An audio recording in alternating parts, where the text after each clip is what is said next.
आइए आज बात करते हैं जनरेशन जेड के बारे में। जनरेशन जेड से रिलेटेड जो मेडिकल इश्यूज हैं वो बहुत सारे हैं।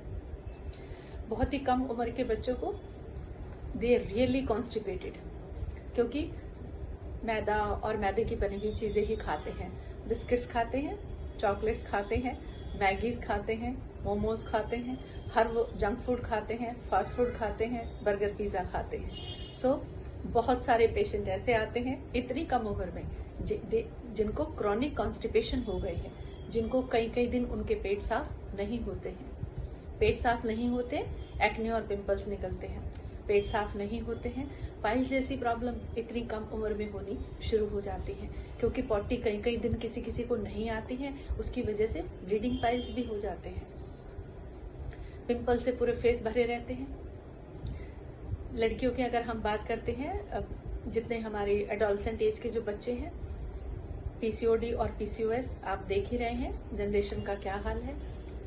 पीरियड्स इरेगुलर हैं, ओबेसिटी बढ़ती चली जा रही है। ओबेसिटी के तो खैर कहने ही क्या, बढ़ती ही चली जा रही है, क्योंकि उनके कोई खाने का टाइम नहीं है, उनके कोई सोने का टाइम नहीं है। बीपी शुगर के पेशेंट 30 और 30 प्लस के बच्चे आने शुरू हो गए हैं।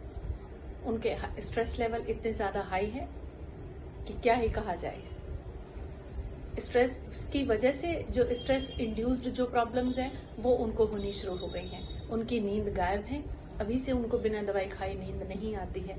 रात के 2-2 बजे 3-3 बजे सोते हैं और फिर उठने का कोई टाइम नहीं है, इसीलिए फिर सुबह उठते हैं, फिर उनके पेट साफ नहीं होते हैं। सो आखिर हमारी जनरेशन जा कहाँ रही है? सारी प्रॉब्लम मेडिकली ही इतनी सारी प्रॉब्लम्स उन्होंने अपने लिए क्रिएट कर ली है। नॉर्मली वो कंसीव कर नहीं पा रहे हैं। हर तीसरे पेशेंट को इनफर्टिलिटी होनी शुरू हो गई है, क्योंकि पहले लेट मैरिजेस होती हैं, लेट मैरिजेस के बाद फिर लेट कंसेप्शन होती है। उसकी वजह से जो फर्टिलिटी से रिलेटेड प्रॉब्लम्स है वो होनी शुरू हो गई हैं। BP, sugar, thyroid, infertility, obesity, ये तो इस तरह की प्रॉब्लम्स हैं जो मतलब इतनी कॉमन हो गई हैं जितनी पहले कभी भी नहीं थी।